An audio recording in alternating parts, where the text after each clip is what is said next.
This terrifying camping discovery will make you never enter the woods again.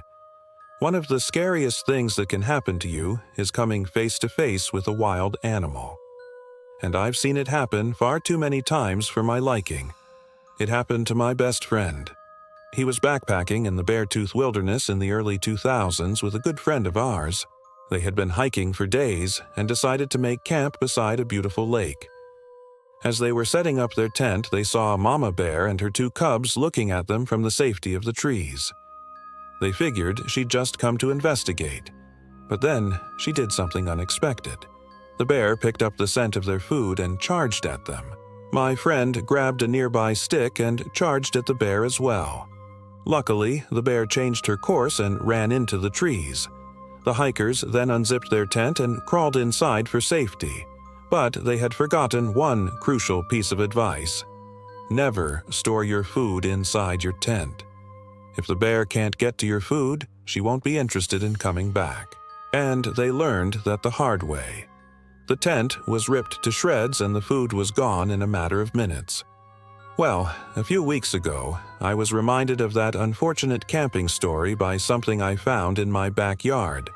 I live in a small town and most of our animal encounters are limited to the occasional deer or raccoon.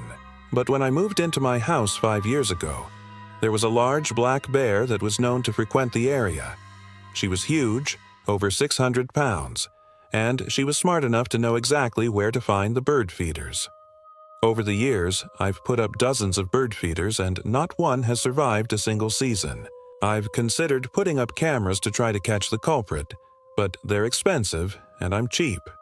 So I never got around to it.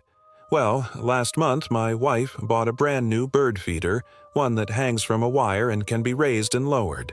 The theory is that it will discourage bears from trying to get to the seed. So a few weeks ago, I hung it up high in a tree in our backyard. Well, one night there was a terrible storm, strong winds, and lots of rain. And when it was over, the bird feeder was on the ground and empty. I didn't think much of it. Storms like that usually send the birds somewhere else for a couple of days, but then the feeder stayed on the ground. And after a week, I was getting suspicious. So I emailed the local wildlife biologist just out of curiosity and asked her what she thought could have happened. Her response was perfect. If your feeder isn't up yet, it's probably bear bait.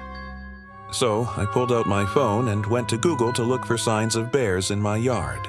And that's when I found it. A very distinct series of 5 to 7 large claw marks